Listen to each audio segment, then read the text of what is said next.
Namah Shri Yatirajaya Namah Shri Yatirajaya Vivekananda Suraye Vivekananda Suraye Satchit Sukha Swarupaya Satchit Sukha Swarupaya Swamine Tapaharine. Swamine Tapaharine. So with that we commence this series of talks. Swami Vivekananda was born in Kolkata in the district Shimulia. Don't confuse it with Shimla. Shimla, which is in the west side, in the Himalaya, near the Himalayas. Shimulia, in a house number 3, Gaur Mohan Mukherjee Lane.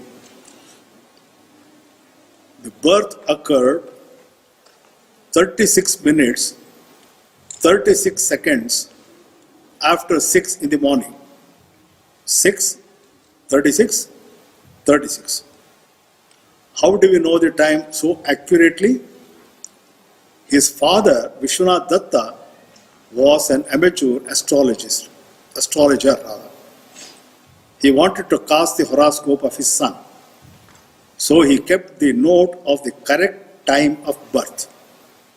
You know, for casting a horoscope, 3 things are required. Time of birth, place of birth, and thirdly, date of birth. All the 3. TOB, POB, DOB. With these 3, today computers can print out your horoscope. The father's name was Vishwanath Datta. He was a brilliant attorney, a lawyer who had amassed a lot of wealth. And mother's name was Bhuvaneshwari Devi. Born in 1847, she passed away in 1911. She outlived her eldest son by 9 years. You know, those were the days when there were no schools for girls. Girls had to learn everything at home. What is the first thing they used to learn? Cooking. How to wash vessels. Why? The parents would say, that is enough for you. That is enough for you. You are not going to become a college professor by studying books and all those things. It was in that environment that Bhuvaneshwari Devi was born. But when she got married, she realized her husband does not share that opinion.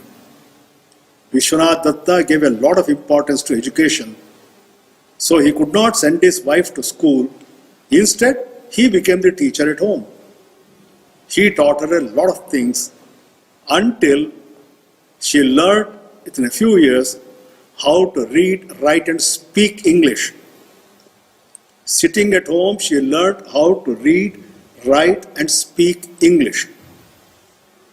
She was able to converse with the Western female disciples of Swami Vivekananda later, and they were amazed at her knowledge of the English language. She was brilliant. And another important thing she gave to her son later was her fantastic memory. All she had to do to learn the whole of Ramayana by heart was to listen to it once. Then she remembered everything. This helped her a lot in bringing up the children. Vishwanath Datta was the head of a joint family. If you go to Kolkata and go to 3 Gaur Mohan Mukherjee Lane, it has undergone lots of transformations. You will see all the places associated with the family. 2 boys had been born to them, Vishwanath Datta and Bhuvaneshwari Devi. Unfortunately, both of them died in infancy. Then 2 girls were born to them. I'll be showing the picture of one of the girls. But it was the desire of Bhuvaneshwari Devi to have a son. So what did she do? She went on praying to Lord Shiva at home. And which is the sacred day for Shiva? Monday. That is when you have the Shiva prayers in your bhajan.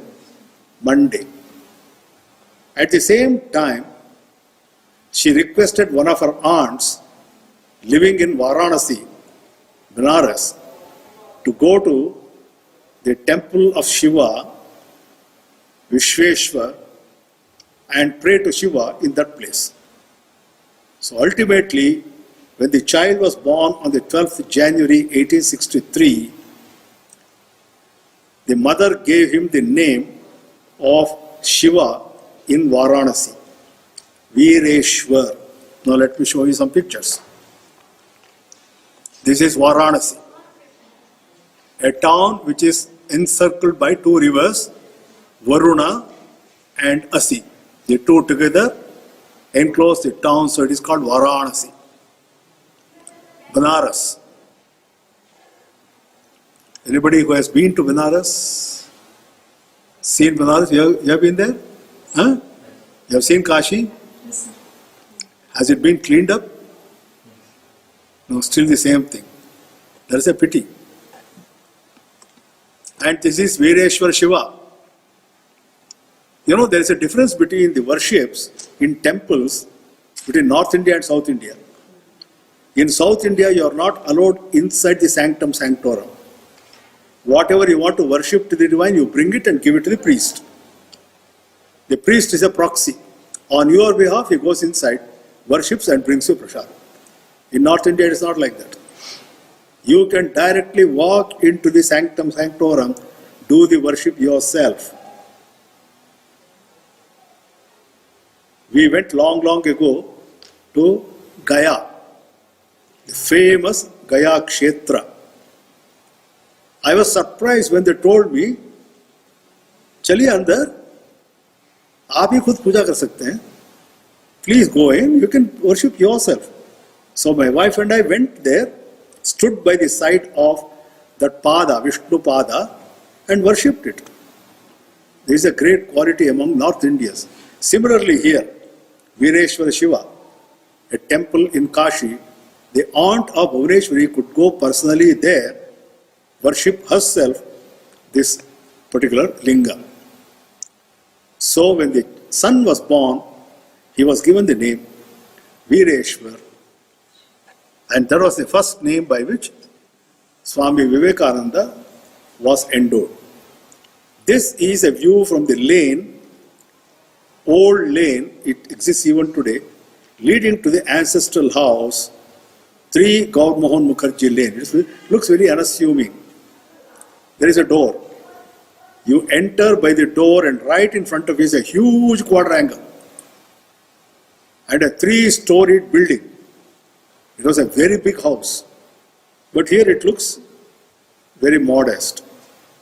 Today this house is the property of Belur Math, Sri Ramakrishna Order. The whole house inside has been completely renovated. And the entrance still exists, but the main entrance is on the other main road. And as soon as you enter the building from the main road, you find an office, reception counter. You make a request there, they send one person with you to take you around the house. A labyrinth of staircases.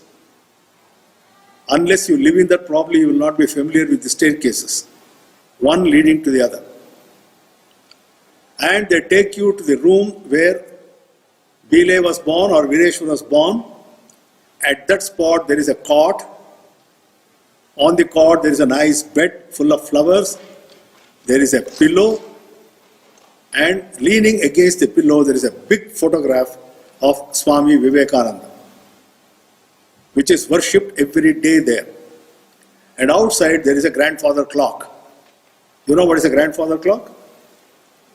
Old-fashioned clock with a long pendulum. It goes on tick-tock, tick-tock. You know, you can't sleep in the room where there is a grandfather clock. It goes on disturbing you. And the grandfather clock is stopped. And the fingers point out to 6, 36, 36. indicating the birth time of Swami Vivekananda. The quadrangle was the place where the children always used to play. I told you it is a joint family. 30 to 35 members lived in that building. And Vishwanath Datta was the provider for all of them. His uncle was there, his cousins were there, all useless fellows, none of them educated, none of them qualified. But Vishwanath Datta was very fortunate that he had an extraordinary father, Durga Prasad. There was only one problem with Durga Prasad. As soon as Vishwanath Datta was born as a child, he left home. He disappeared. For 1 year, nobody knew where he had gone. At the end of 1 year, he came back with Gerwa cloth, dress of a sannyasi with a long beard. He told the family, I have taken sannyas. The family locked him up. And Durga Prasad went on a fast. Until you release me, I will not eat, I will not drink. After 3 days, the family thought, suppose he dies. A sannyasi dying inside the house? Is it a good omen? So they opened the door and released him, and he disappeared, never to be seen again. Later, there was a guess that he went to Haridwar, started an ashrama there, and passed away there. This is a point all of you have to remember. The grandfather of Swami Vivekananda was a sannyasi. And when the baby was born, all the elderly ladies of the family had a look at the baby and they exclaimed to Bhuvneshwari Devi, your son is a spit image of his grandfather. Right from that day, there was a thought behind Bhuvneshwari's mind, will my son also go the same way as my father-in-law? As if that was not enough, Vishwanath Datta cast the horoscope of the boy, the child, Vireshwar. What did the horoscope indicate? Either he would become a brilliant ruler of society, leader of society, or he would abandon the world and become a famous wandering monk. Does it sound familiar? This kind of prediction? It was made about another great personality in India. You are not well up in Indian history. What a pity. Gautama Siddhartha, who later became the Buddha. When the child was born, the astrologers told the king, Shuddhodana, your son will either become an emperor or he will abandon the world. Now you know why the boy was never allowed to go out of the palace, never allowed to see the outside world. It is only when he came to the outside world and saw misery, saw death, and saw a Shramana sannyasi, he decided to abandon the world. And funny thing is, in later years, many Japanese and Americans said that Swami Vivekananda looks very much like Gautama the Buddha. You know what the Westerners considered? That Swami Vivekananda is a reincarnation of the Buddha. Buddha was a wandering monk. Swamiji became a wandering monk. Buddha emphasized a philosophy which is very close to Advaita philosophy. And Swamiji was an expert in Advaita philosophy. You will see these parallel things as we go in our course of lectures. So, the boy had 2 elder sisters and 2 younger brothers. Let me introduce you to them. By the way, before that, anybody here who is a palmist? The very first time I showed this slide was in August 1996, and there was a girl student from Bhopal who later came and told me, I am a palmist. I have examined the palm print. He was a born meditator. Dhyana Siddha. Exactly what Sri Ramakrishna told about Narendranath Datta. Meditation is in his blood. Is this the print of the right hand or the left hand? Huh?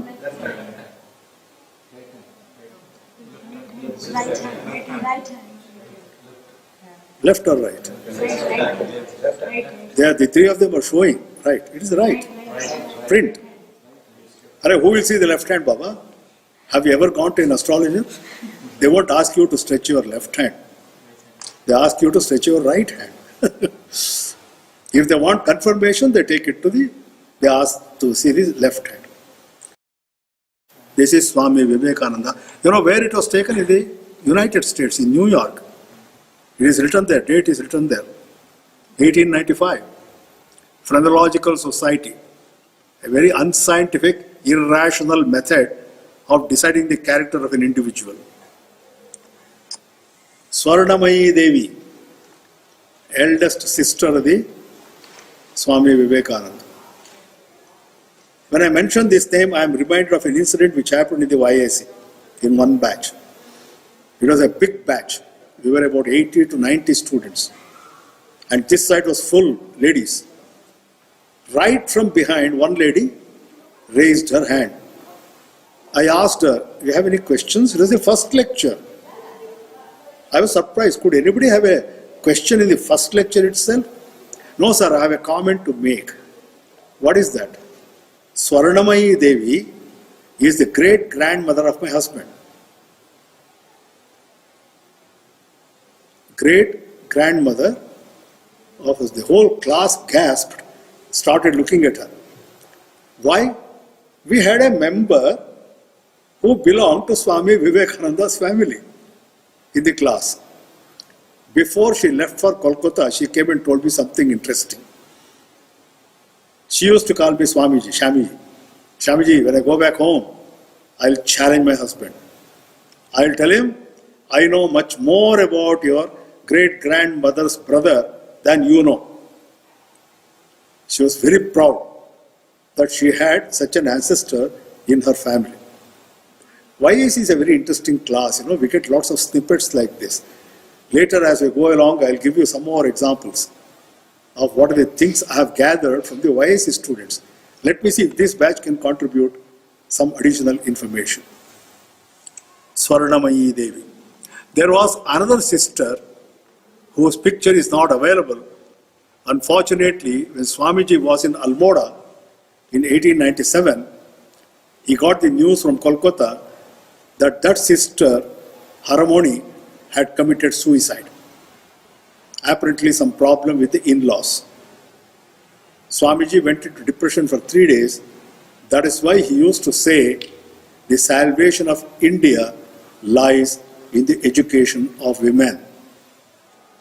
I told you Swamiji had 2 younger brothers. Mahendranath Datta, who became a writer in Bengali, he spent 1.5 years in England at the time when Swamiji spent part of his time in London. So one of the famous books of Mahendranath Datta in Bengali is Londone Swami Vivekananda, Swami Vivekananda in London. If you go to the ancestral house today, which is a museum, they show you the room of Mahendranath Datta with a cupboard full of the books written by Mahendranath Datta. But the most charismatic personality was Bhupendranath Datta, younger brother of Vivekananda. Bhupendra at that time was highly inspired by the revolutionary movement going on in Bengal against the Britishers. Have you heard of the Alipur bomb case? 100 years ago, very historical event. The Viceroy at that time used to live in Kolkata, Victoria Mansion. And you know, Kolkata was the capital of India at that time. Only later the capital shifted to Delhi. So Kolkata was, and today if you go to Kolkata, you go to Victoria Mansion, they show you a light and sound show, history of Kolkata. There you will find all the details. One evening the Viceroy had an engagement in the town to attend a function. At the last moment, he decided to ask his wife and daughter to accompany him. Some people came to know about it. They were waiting outside with country-made bombs to throw it into the coach of the Viceroy. At the last moment, the Viceroy cancelled his visit, but his wife and daughter wanted to go for a spin in the city. They came out of the Victoria mansion. Somebody lobbed a powerful country-made bomb into the coach. The coach was destroyed. The driver was killed. The horses were killed. And the two ladies were also killed. There was a big furor. And there was a manhunt for the perpetrators of the crime. 3 people were arrested and taken to Alipur jail. They were sentenced each to a solitary confinement for 1 year.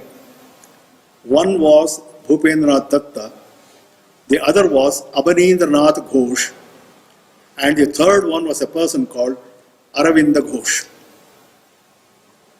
Have you heard of Aravinda Ghosh? Who is Aravinda Ghosh? What did he become later? Sri Aurobindo of Pondicherry, the famous philosopher. By that time, Aravinda Ghosh had completed his education in England.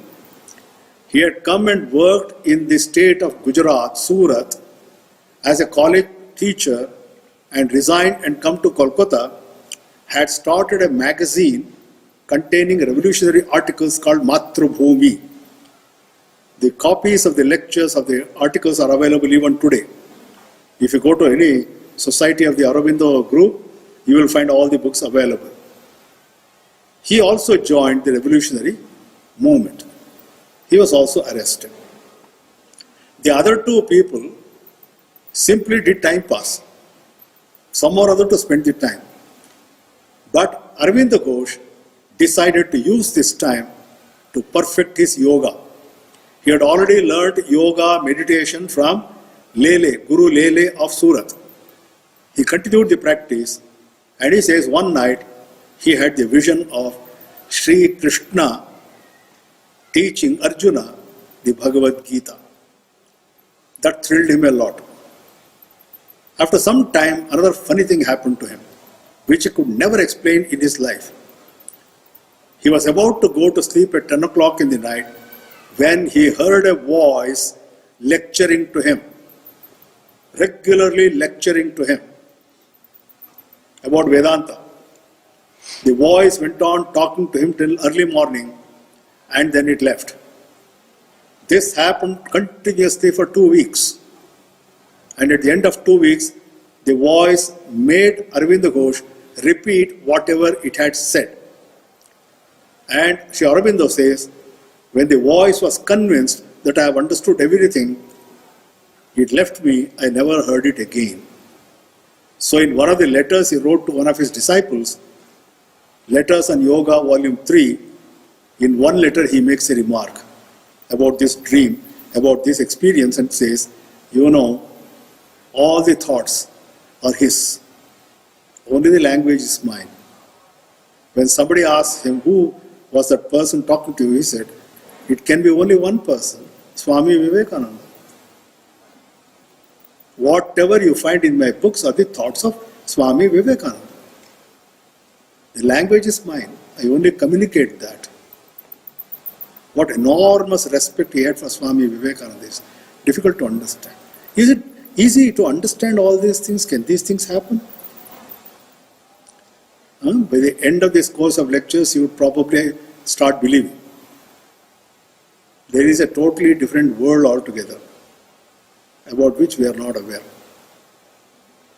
So let me close today's class by telling you a story. You must have heard of William Shakespeare? Yes. Huh?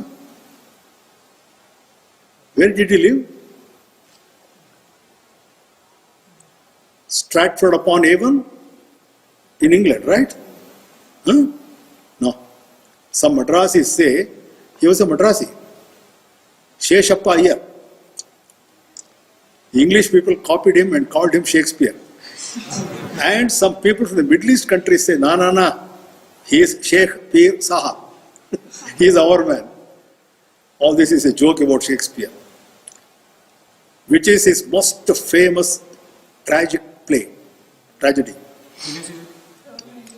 Most famous all over the world. To play that role is considered the hallmark of greatest achievement. Hamlet, the Prince of Denmark, the highly confused character. So Act 1, Scene 4 commences with two people on the stage, Hamlet and his friend Horatio. The guards of the ramparts of the castle Essinor come onto the stage. "Oh Prince, last night we saw the ghost of your father." Horatio laughs.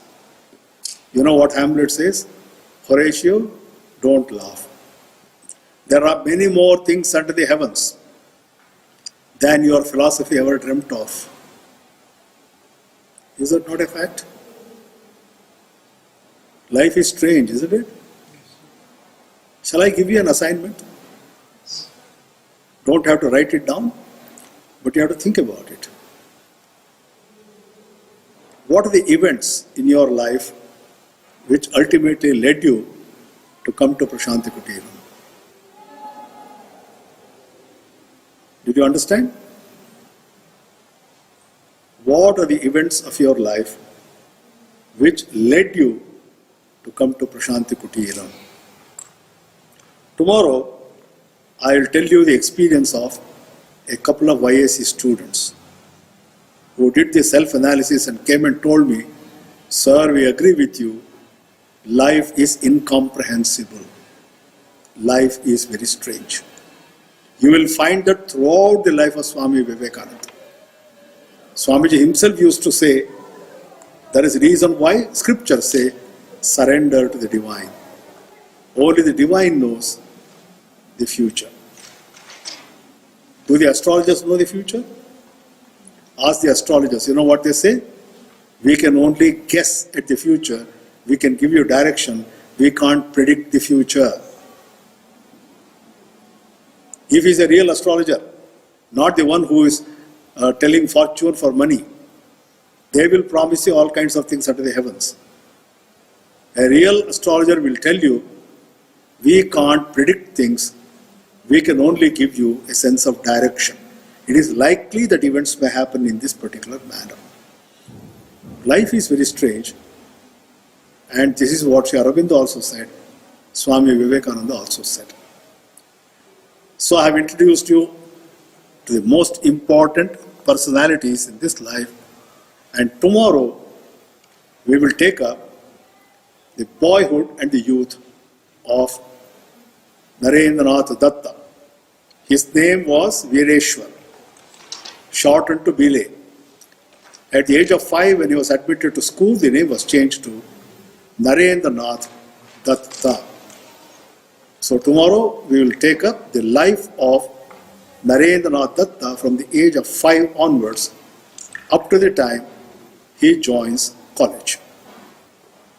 His earlier education. Okay? Yes. Shall we close? We close with another short prayer. Again, please sit erect. Harihi Om Tat Sat. Shri Ramakrishna Arpanamastu.